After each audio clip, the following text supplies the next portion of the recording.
This is why the scientific method is a roadmap for life. Now, if you don't know what the scientific method is, it's pretty much the standard operating procedure for confirming something to be true or false in nature. It's the empirical process for acquiring any knowledge. And I'm sure we've all learned the scientific method. I remember learning about it in like 5th grade.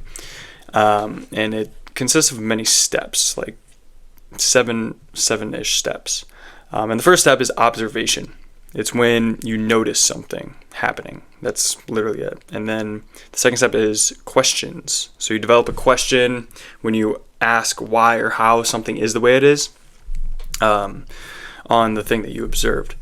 And then the thing that really got hammered in on when I learned it in school is hypothesis, which is a testable prediction of the thing that you observed and the question that you created. And then the fun part that we all know and love is experiment. It's when you get to test the hypothesis under, controlled conditions. And this is where you have your variables that you're testing. And then you get your data from that. Those are the facts and the numbers or the feelings that you can measure and record.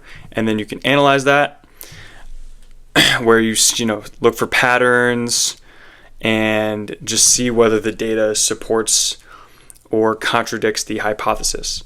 And then your conclusion, which is kind of similar to analysis actually, but it's just deciding what the results mean. And I think that it can be used as a roadmap for life. And let me just paint a picture of each step of life and how we can utilize the scientific method to analyze our lives or, plan some novel experience. So let's take observation. In your early years, like maybe ages 4 or 5, you're kind of living on autopilot. You don't really know any better, and your parents really shape your entire reality. And to be honest, you're barely like sentient, And I don't know about you, but the memories that I have from this time are, better described as feelings. It's like the brightness of the sun making my eyes squint, or the feeling of the grass between my toes. I didn't have any real coherent thoughts that challenged my worldview.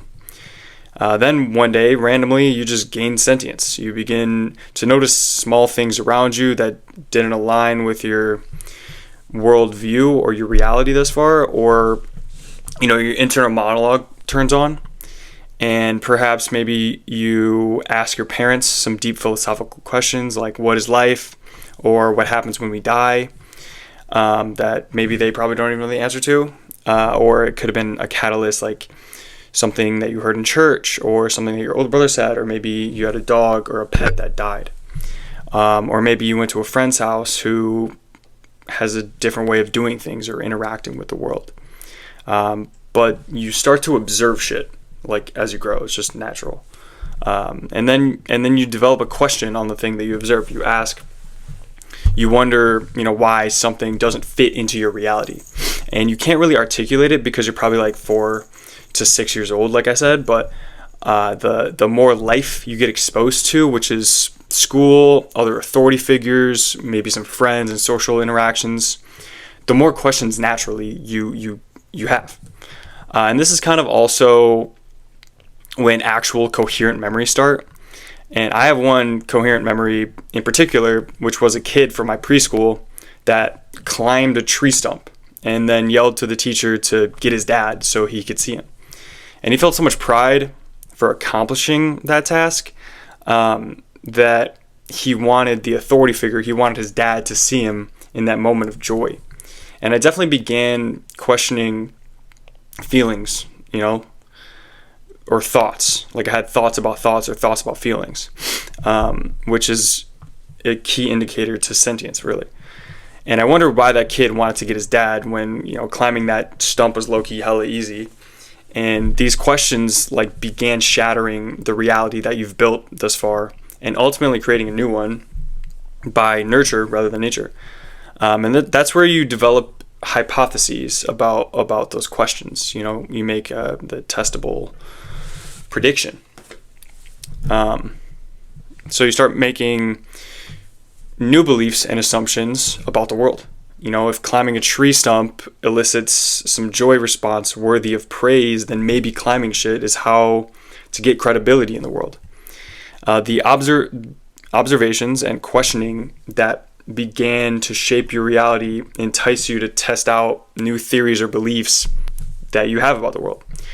I remember in first grade, everyone would race each other, foot race, to just figure out who the fastest kid was. And I was pretty fast, not gonna lie. And after racing everyone in my class, I would probably place top 3, top 5. And so my reality was that I was one of the fastest kids in school.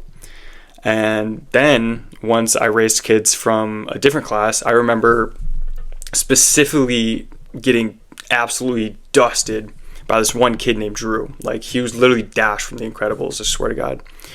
But it's my hypothesis was that I was one of the fastest kids in school in my grade.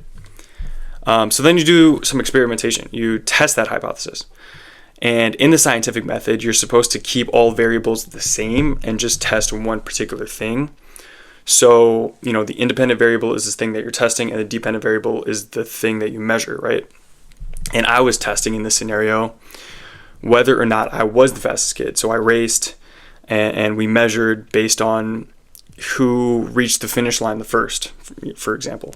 And such as anything that you try in life, when you get exposed to new information that alters your reality in life, you test this new idea or belief and incorporate it somehow into your nuanced worldview. And growing, we experiment on new ideas when exposed to new information or to challenge ideas that previously shaped our reality. And maybe it's jumping off the swings as a kid, or trying out for basketball, or drinking for the first time in high school, or it's just having novel experiences in life is the experiment stage in the scientific method. And then you collect the data. You measure and record what actually happened. And this is a pretty simple step. We learn via experiences with our experiments how the world changes, or how these new beliefs shape our perspectives, right? And this is the facts, the raw data, the feelings that we experience for the first time. I raced Drew and I lost. I drank alcohol and I felt light and a little dizzy and maybe a little loose. And then from that data, you can analyze it, right? So that's the next step, analysis. You look for patterns and see whether the data supports or contradicts your hypothesis. Analysis is when you collect the data, revisit the hypothesis, and determine where it fits into your narrative on how the world works. I remember in high school smoking a cigarette for the first time. And previously I thought it would be gross and I thought it would be a little harsh. But honestly, it was pretty nice. I think it was a lighter cigarette. It wasn't too harsh. But this experience reshaped how I viewed cigarettes from then on. And maybe you have to experiment a few times to really hammer it down. And the older we get, the harder it is to alter our reality because it's hard. And, we don't want to seem wrong. And, our egos kind of come into play. But finally, the conclusion. You decide what the results mean. And we have to keep evolving our realities based on our new experiences or subconscious experiments in order to grow. Change is a good thing. It's good. So, don't be rigid in your worldview or conform to one particular set of beliefs. It's okay to see the results and change. Is my hypothesis supported or rejected? How can I change the variables of my experiment to get the life or to get the desired results? Life is one big experiment. We are constantly evolving. We have to understand that our reality is not objective reality. So test your beliefs, test new ideas, experience life, reflect, and alter your perspectives accordingly. Life is literally boiled down to the scientific method in almost every stage, from adulthood to from childhood to adulthood, high school, middle school, high school, college, to having a job, boyhood to manhood. It can serve as a roadmap for life, but it's not necessarily like a conscious effort. I didn't try out for the basketball team. I didn't race my friends or try cigarettes as some sort of science experiment. But I did observe a thing that made me question my reality, which led me to experimentation. And I analyzed the data of that experience. I analyzed the feelings that I got from that experience and incorporated that into my perspective of the world. The scientific method is like already a tried and true way to live your life as closely to objective reality as you can. And it can serve as a guide to reflecting on experiences in life, or to lead you to try new things, to try novel things.